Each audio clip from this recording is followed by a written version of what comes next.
This is December 7th, 2010. I'm Courtney Engle, and you're watching Streamlining Social Media, Episode 9.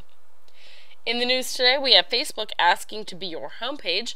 So if first thing when you load your browser, you want Facebook to be the default landing page that you see, this would be a quick way to do that. I tend to like Feedly, so I won't be doing that. We also have Foursquare. Foursquare has created a lot of badges based upon where you check in. If you're into the geolocation check-in services, as kind of an in-your-face to the TSA, they now have a baggage handler badge. When you've checked in at the TSA locations and announced that to Foursquare, you can get the baggage handler and announce that you've had your baggage handled. There are also other badges that Foursquare has recently rolled out, many of them dealing with exercising, so be sure to check those out. Gowalla recently announced that it will be integrating with Foursquare and Facebook Places. So if you are checking in on Gowalla and you say, this is the location where I am, you've always been able to share it with Twitter and Facebook. They've now added that they will notify your Foursquare account, and they can cross-post also over to Tumblr. So good ways to get your easy, quick synchronization going on if you need to. Google News. In Google, we have Gmail now allowing us to have smart filtering. So if you go to the Gmail Labs area, you can turn on a smart mute. So if you happen to be part of a thread and a reply goes back to everybody but not you in particular, you don't need to be notified every single time. So the smart mute will help keep the amount of announcements down when you're dealing with a threaded conversation forum.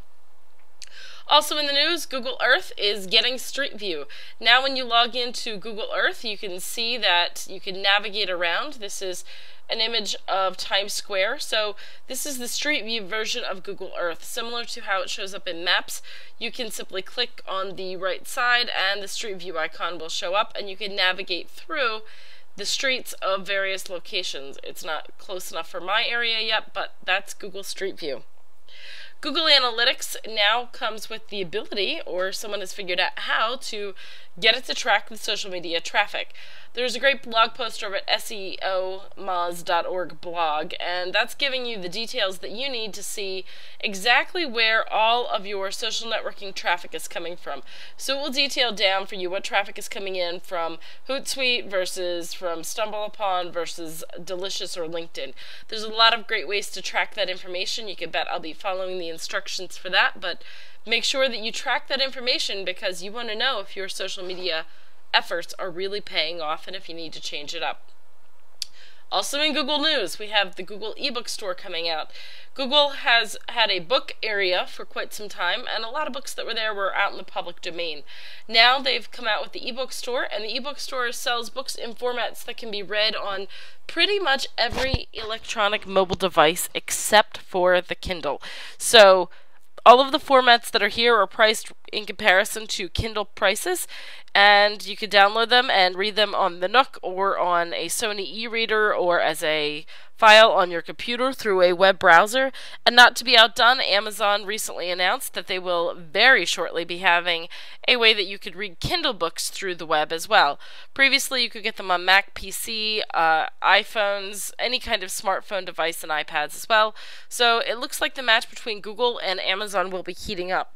Google does now have an iPhone app in the App Store, and I'm guessing it's also on Android. So check those areas out at books.google.com/ebooks. DuckDuckGo and Bleko have partnered together.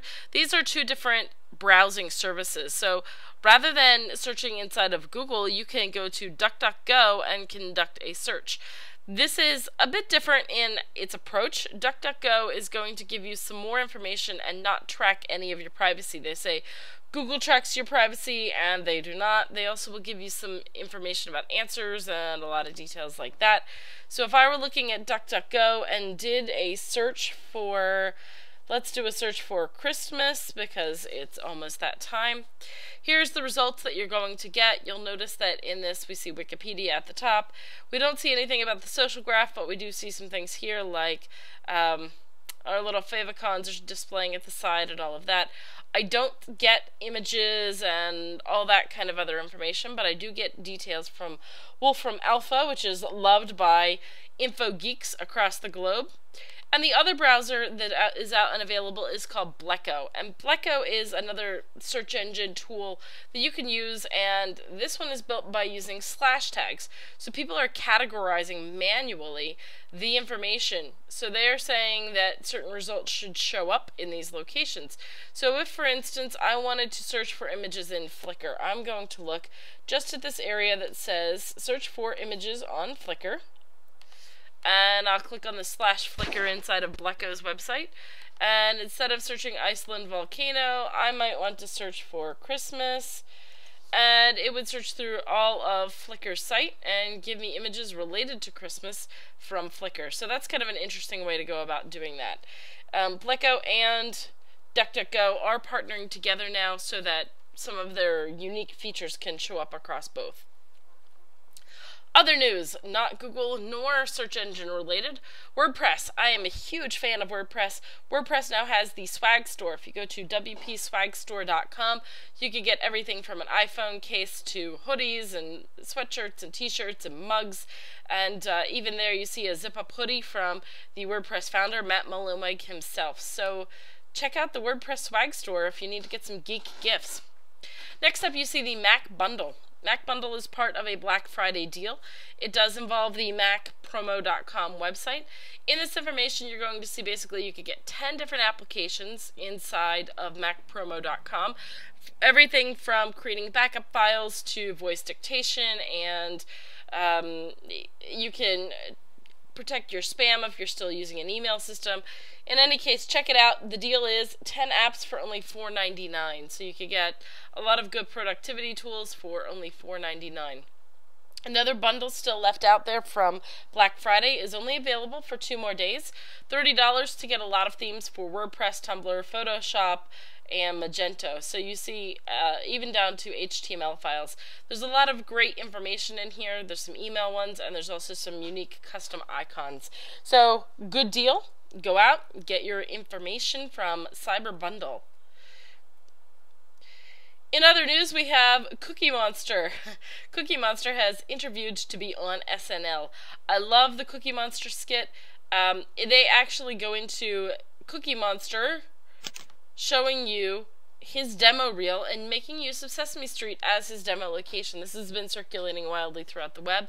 I particularly love the part where he is acting as though he is MacGruber, which is a spoof off of MacGyver. So we have Cookie Monster impersonating MacGruber, impersonating MacGyver. So let's take a look at what Cookie has to say. Few minutes. Yeah. A night live. Blah, blah, blah. Cookie joke, cookie joke, cookie joke. We got great show, so stick around. We'll be right back. Macarooner. Macarooner. There's macaroon cookie trapped in that quickie bake oven, and it's about to blow. Don't worry, be on it. Hand me that paperclip. Sure thing, macarooner.